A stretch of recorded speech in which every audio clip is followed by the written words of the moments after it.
Let's also put the spotlight then on Paytm. It came out with its numbers, losses narrowed, and the street was mighty pleased. But the CEO of Paytm actually penned a letter to shareholders talking about how he aims to make the company cash flow positive. Let's take it across to my colleague Sumita Karir, who joins in with some of the other highlights from the letter. Sumita, what exactly did Vijay Shekhar Sharma have to say?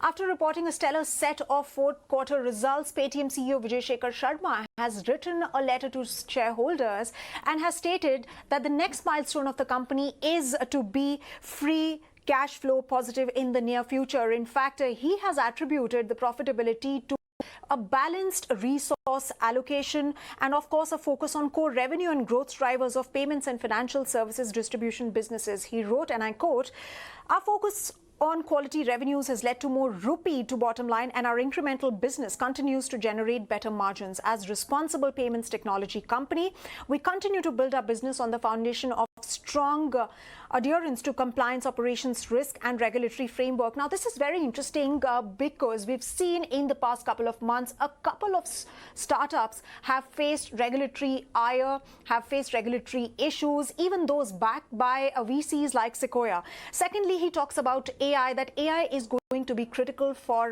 Paytm and is going to be center for Paytm's next set of offerings.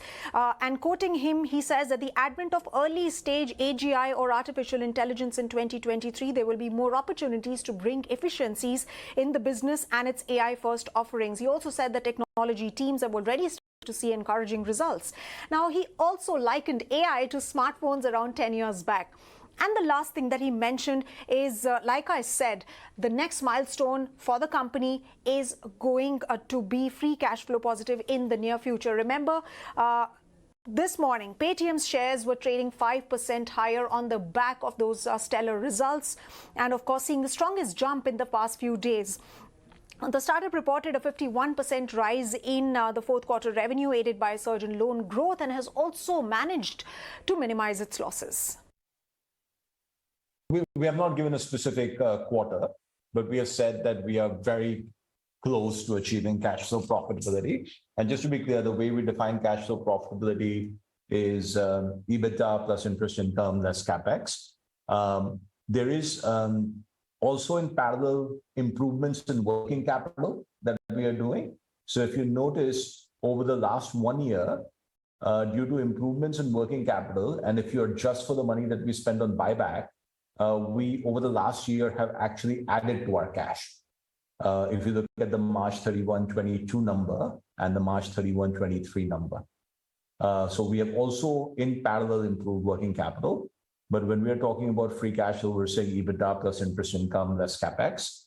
And we are very close to being able to do that. You only need some improvement in EBITDA going forward, not very significant improvements in EBITDA to be able to get to free cash flow breakeven.